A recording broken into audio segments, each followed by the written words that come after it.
안녕하세요. 2025년 10월 2일 목요일 매일 성경 말씀 묵상 시간입니다. 오늘 함께 읽고 묵상할 말씀은 역대하 15장입니다. 세 번역으로 읽도록 하겠습니다. 하나님의 영이 오뎃의 아들 아사랴에게 내리니 그가 아사 앞에 나아가서 다음과 같이 말하였다. 아사 임금님과 온 유다와 베냐민은 제가 하는 말을 들으십시오. 임금님과 백성이 주님을 떠나지 않는 한 주님께서도 임금님과 백성을 떠나지 않으실 것입니다. 임금님과 백성이 그를 찾으면 그가 만나주실 것입니다. 그러나 임금님과 백성이 그를 버리면 주님께서도 임금님과 백성을 버리실 것입니다.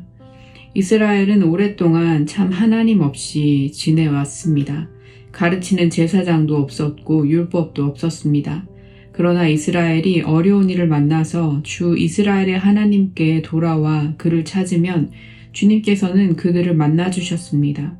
그때에는 세상이 하도 어지러워서 땅 위에 사는 모든 백성이 마음 놓고 평안히 나들이도 못하였습니다.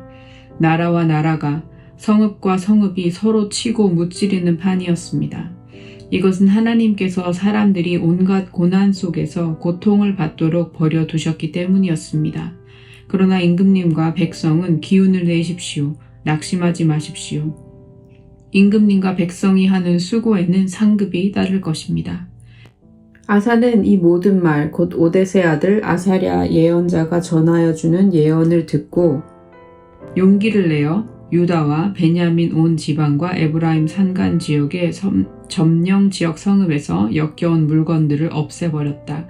그는 또 주님의 성전 현관 앞에 있는 주님의 제단을 보수하였다. 그는 또 유다와 베냐민의 모든 백성을 불러 모으고 그들에게로 와서 함께 살고 있는 에브라임과 므낫세와 시므온 지파 소속의 백성도 모두 불러 모았다. 주 하나님께서 아사와 함께 계시는 것을 보고 이스라엘에서도 많은 사람들이 아사에게로 모여들었다. 그들이 예루살렘에 모인 것은 아사 왕 15년이 되던 해 세 번째 달이었다. 그날 그들은 그들이 가져온 전리품 가운데서 소 700마리와 양 7,000마리를 주님께 희생 제물로 잡아 바치며 마음을 다하고 정성을 다하여 주 조상의 하나님만을 찾기로 하는 언약을 맺었다. 주 이스라엘의 하나님을 찾지 아니하는 자는 젊은 사람이든지 나이 많은 사람이든지 남자든지 여자든지 가릴 것 없이 누구든지 다 죽이기로 하였다. 사람들은 함성과 새나팔 소리와 뿔나팔 소리가 울려 퍼지는 가운데 주님께 큰 소리로 맹세하였다. 온 유다 백성은 이러한 맹세를 하는 것이 기쁘기만 하였다. 그들은 마음을 다해 맹세하고 정성을 다해 주님을 찾았으므로 주님께서 그들을 만나주셨고 사방으로 그들에게 평안을 주셨다. 아사 왕은 자기의 할머니 마아가가 혐오스러운 아세라 목상을 만들었다고 해서 태후의 자리에서 물러나게 하였다. 아사는 자기의 할머니가 만든 혐오스러운 우상을 토막내어 가루로 만들어서 기드론 냇가에서 불살라버렸다. 그렇다고 산당이 모두 제거된 것은 아니었지만 주님을 사모하는 아사의 마음은 평생 한결같았다. 아사는 자기의 아버지와 자신이 거룩하게 구별하여 바친 은과 금과 그릇들을 하나님의 성전에 들여놓았다. 이때부터 아사 왕 35년까지 전쟁이 없었다. 오늘은 역대하 15장을 함께 묵상하겠습니다. 어제의 본문인 14장에서 아사 왕은 자신의 힘으로는 도저히 이길 수 없는 큰 군대를 마주했습니다. 그때 그는 사람을 의지하지 않고 하나님께 도움을 구했습니다. 그리고 하나님께서는 그 기도를 들으시고 놀라운 승리를 주셨습니다. 이제 15장은 그 승리 이후에 아사와 백성이 어떻게 살아가야 하는지를 보여줍니다. 1절을 보면 하나님께서 오뎃의 아들 아사랴를 아사 왕에게 보내 다음과 같은 말씀을 하십니다. 여기서 고려할 한 가지 성경 읽기 팁이 하나 있는데요. 성경의 서사는 항상 시간의 순서대로만 기록되지는 않습니다. 어떤 사건은 앞뒤를 교차해 보여주거나 같은 일을 다른 각도에서 다시 들려주기도 합니다. 그런 이유 때문에 14장과 15장의 아사의 개혁이 반복되어 등장하는데요. 오늘 본문에 포함된 아사랴의 예언은 아마도 14장의 개혁에 대한 배경과 동력을 더해주는 말씀으로 읽을 수 있을 것 같습니다. 아사랴의 핵심은 아주 단순하고 분명합니다. 왕과 백성이 주님을 떠나지 않는 한 주님께서도 떠나지 않으실 것이다. 왕과 백성이 그를 찾으면 그가 만나주실 것이다. 여기서 찾는다는 말은 관계를 회복하려고 마음의 방향을 주님께로 돌리는 것을 뜻합니다. 이스라엘 역사에는 하나님, 제사장, 율법이 무시되었기 때문에 단순한 일상을 살기도 위험하고 성읍과 나라가 서로 싸우던 혼란의 때가 있었습니다. 그러나 어려움 속에서 하나님께 돌아와 그분을 찾으면 하나님은 언제나 그의 백성을 만나 주셨습니다. 그래서 아사랴를 통해 이렇게 격려의 메시지를 보내시는 것입니다. 기운을 내라. 낙심하지 마라. 너희들의 수고에는 반드시 상급이 따를 것이다 라고 말이죠. 아사는 이 말씀을 듣고 곧바로 행동을 합니다. 나라 곳곳에 역겨운 물건들, 곧 우상과 그 도구들을 제거하고 성전 제단을 보수합니다. 그리고 아사왕 15년 셋째 달에 모든 백성을 예루살렘으로 모읍니다. 이때는 맥추절 또는 오순절이 있는 달이라 언약갱신과 잘 어울리는 그 시간대였습니다. 그들은 전리품 중에서 소 700마리와 양 7,000마리를 제물로 드렸고 한 목소리로 마음과 정성을 다해서 하나님만을 찾겠다고 언약을 맺습니다. 함성과 나팔 소리로 크게 맹세할 때 15절에서 이 순간을 성경은 이렇게 기록합니다. 그들은 마음을 다해 맹세하고 정성을 다해 주님을 찾았으므로 주님께서 그들을 만나 주셨고 사방으로 그들에게 평안을 주셨다. 언약을 새롭게 하는 장면에서 특히 눈여겨볼 장면은 연합함에 있습니다. 언약의 갱신이 남유다만이 아니라 북쪽 지파 사람들까지 함께였다는 것이죠. 하나님이 아사와 함께 하심을 보고 자발적으로 합류했습니다. 이스라엘 역사를 잘 아시는 분들은 익히 들어서 아시겠지만 이 시점에서 북이스라엘은 이미 오래전에 아시리아에 의해 멸망해서 역사에서 사라진 존재처럼 여겨졌습니다. 그 이후로 남유다가 바벨론에 의해 망해 포로로 끌려갔다가 다시 이스라엘 땅으로 돌아오기는 했지만 남과 북은 정치적으로는 갈라져 있었습니다. 하지만 오늘 본문은 하나님 앞에 언약을 갱신하는 참된 예배가 흩어진 마음과 공동체를 하나로 묶는다는 사실을 보여줍니다.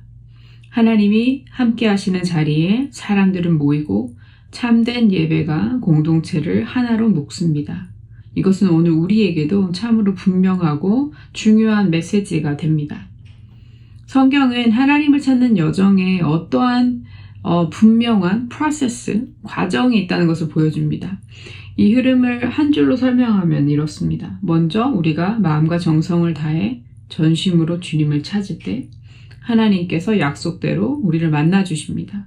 그리고 그 만남의 결과는 개인의 평안에만 머물지 않고 공동체 전체의 평안, 곧 샬롬으로 흘러갑니다.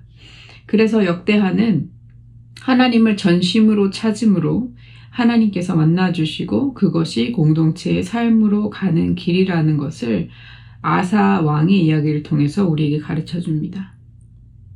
아사의 개혁은 가장 가까운 자리에서도 타협함이 없었습니다.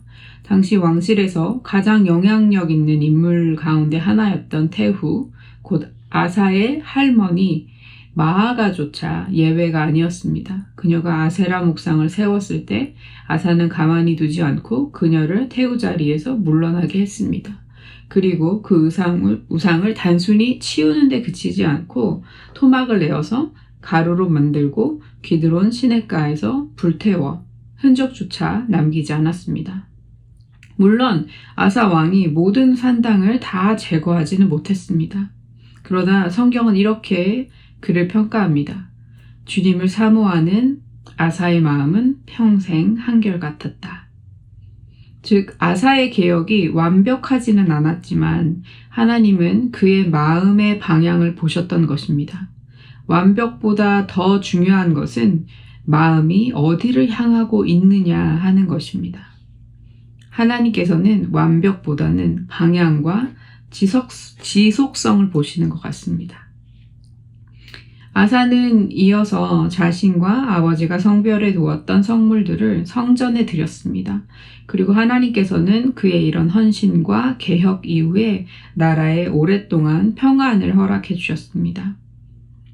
19절에 이렇게 기록합니다. 아사왕 35년까지 전쟁이 없었다고 말이죠. 오늘 묵상 나눔을 마무리하면서 본문 전체를 관통하는 한 가지 단어에 집중해 보면 좋겠습니다. 바로 여러 번 반복돼서 나오는 찾다라는 단어입니다. 2절, 4절, 12절, 그리고 15절에 등장을 하는 단어인데요. 신앙의 핵심은 결국 마음의 방향이 무엇을 찾고 있느냐, 어디를 향해 있느냐인 것 같습니다. 신실함이란 어떠한 완벽한 신앙의 모습을 말하는 것이 아니라 하나님을 향해 지속적으로 움직이는 것을 뜻합니다. 아사가 제단을 보수한 것은 단순한 건축 프로젝트가 아니었습니다. 그것은 무너졌던 예배의 질서를 회복하는 행위였습니다. 반대로 기드론으로 우상을 내보낸 조차 잠시 치워두는 것이 아니라 다시는 되돌릴 수 없도록 완전히 끊어버린 결별의 상징으로도 볼 수 있습니다. 산당이 모두 제거된 것은 아니었지만 주님을 사모하는 아사의 마음은 평생 한결같았다.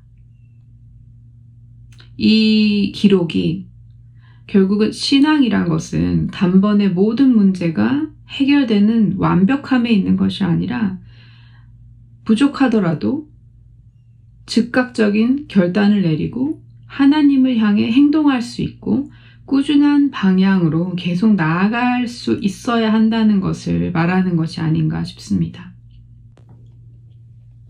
그래서 우리도 오늘 이 약속을 한번 같이 붙들었으면 좋겠습니다. 주님을 찾으면 만나주신다는 이 단순하고 그러나 확실한 약속을 말이죠. 말씀을 머리에만 두지 않고 곧바로 행동으로 실천할 수 있는 마음, 내가 버려야 할 작은 우상 하나를 정해 과감히 기드론으로 내보내는 결단을 내려야 합니다. 그리고 혼자만의 결심에만 머무른 것이 아니라 예배와 언약 공동체와 함께 새롭게 되며 완벽보다는 하나님을 향한 한결같은 신실함을 지키며 나아가는 것. 그러한 결단이 우리 모두에게 필요한 것이 아닌가 싶습니다. 그렇게 우리가 전심으로 주님을 찾고 하나님을 향해 계속해서 움직일 때 하나님께서는 반드시 우리를 만나주시고 그 만남은 결국 우리와 공동체 모두에게 샬롬으로 열매 맺게 될 것입니다. 나눈 말씀을 생각하며 함께 기도하겠습니다. 사랑의 하나님, 오늘 역대하 15장의 말씀을 통해 승리 이후에 더 중요한 것이 무엇인지를 배웁니다. 아사 왕이 큰 군대 앞에서 주님을 의지하며 승리를 얻은 후 다시 주님의 말씀을 듣고 신앙의 개혁과 언약 갱신으로 나아간 것처럼 저희도 받은 은혜에 머무르지 않고 주님을 향해 지속적으로 나아가길 원합니다. 주님을 찾으며 만나주신다는 이 단순하고도 확실한 약속을 오늘도 붙듭니다. 우리의 신앙이 완벽하지 못하다 하여도 주님을 향한 방향이 한결같기를 간구합니다. 제단을 보수한 아사왕처럼 우리의 무너진 예배를 회복하게 하시고 기드론으로 우상을 내보낸 아사처럼 오늘 우리가 집착하는 작은 우상들과의 고리를 과감히 끊어낼 수 있는 우리의 믿음과 신앙이 되게 해주십시오. 하나님, 저희의 결심이 혼자만의 다짐에 그치지 않고 공동체와 함께 드리는 언약이 되게 해주십시오. 함께 모여 드린 예배 속에서 흩어진 마음들이 다시 하나로 모였던 것처럼 저희의 가정과 교회와 공동체도 참된 예배 안에 하나 되게 하여 주십시오. 주님, 오늘도 우리의 마음이 주님께로 향하도록 붙들어 주시고 우리의 걸음을 멈추지 않게 해 주십시오. 전심으로 주님을 찾을 때 만나 주신다는 말씀대로 저희를 만나 주시고 그 만남의 은혜가 우리의 삶과 공동체의 평강의 열매로 나타나게 하여 주십시오. 좋으신 우리 주 예수 그리스도의 이름으로 기도드립니다. 아멘.